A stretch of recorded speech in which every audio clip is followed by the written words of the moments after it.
ಮತ್ತು ಎಲೆಕ್ಟ್ರಾನಿಕ್ಸ್ ಮೀಡಿಯಾದ ಎಲ್ಲ ಪತ್ರಕರ್ತರಿಗೂ ತುಂಬ ಹೃದಯದ ಆತ್ಮೀಯ ಸ್ವಾಗತವನ್ನು ಬಯಸ್ತೇನೆ.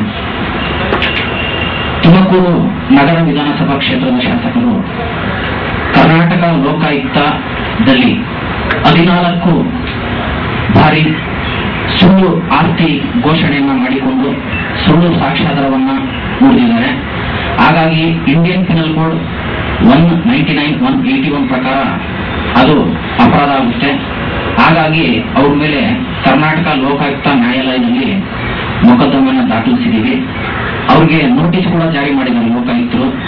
ಅದಕ್ಕೆ ಸಂಬಂಧಪಟ್ಟಂತ ಅವರ ಅಕ್ರಮ ಆಸ್ತಿಗೆ ಸಂಬಂಧಪಟ್ಟಂತ ಸೀರಿನೂ ಕೂಡ ಈ ಭಾವಚಿತ್ರ ಫೋಟೋ, ಮನೆ ಫೋಟೋ ಅವು ಎಲ್ಲವೂ ಸಿಗಲಿದ್ದಾವೆ.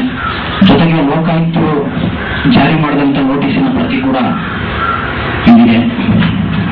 ಜೊತೆಗೆ ಅವರು ಯಾವ ರೀತಿಯ ಆಸ್ತಿಯನ್ನ ಘೋಷಣೆ ಮಾಡಿಕೊಳ್ಳೋದನ್ನೇ ಇದು ಮಾಡಿದ್ದಾರೆ ಅಂತಕ್ಕಂಥ ದಾಖಲೆಗಳನ್ನ ಮತ್ತು ಲೋಕಾಯುಕ್ತಗಳು ಕೊಟ್ಟಂತ ದೂರನ್ನು ಕೂಡ ದಾಖಲೆಗಳ ಸಹಿತ ಬಹಿರಂಗಪಡಿಸ್ತಾ ಇದ್ದೀವಿ.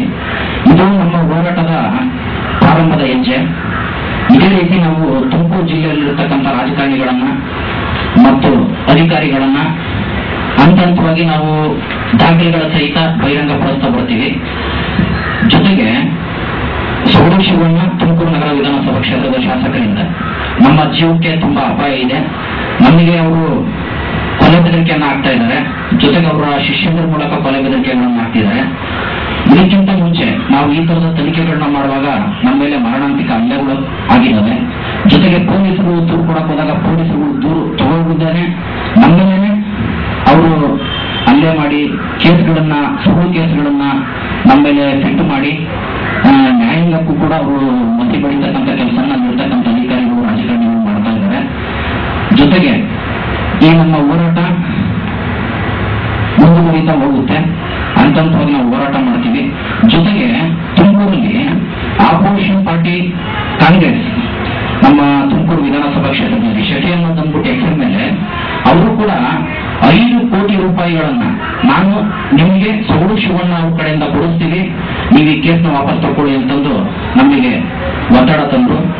ಜೊತೆಗೆ ಕಾಂಗ್ರೆಸ್ ಪಕ್ಷದ ಮುಖಂಡರು ಎಕ್ಸ್ಎಂಎಲ್ಎ ಹಿಂದೆ JDS ನಲ್ಲಿದ್ದವರು KN ರಾಜಣ್ಣ ಅಂದ್ಬಿಟ್ಟು ಅವರು ಕೂಡ ನಿನಗೆ ಒಂದು 5 ಕೋಟಿ ರೂಪಾಯಿನ ನಾನು ಕೊಡಿಸ್ತೀನಿ, ನೀನು ಯಾವುದೇ ಕಾರಣಕ್ಕೂ ಶಿವಣ್ಣನ ಮೇಲೆ ಹಾಕಿರ್ತಕ್ಕಂಥ ಕೇಸ್ನ ಮುಂದುವರಿಸಬೇಡ, ಹಿಂದಕ್ಕೆ ತಕ್ಕೋ, ಹಿಂದೆ ಹೋದಂತ ಸಂದರ್ಭದಲ್ಲಿ ನಿನ್ ಜೀವಕ್ಕೆ ಅಪಾಯ ಆಗುತ್ತೆ ಅಂತ ಇಂಡೈರೆಕ್ಟ್ ಆಗಿ ಅವರು ಕೊಲೆ ಬೆದರಿಕೆ ಹಾಕಿದ್ರು.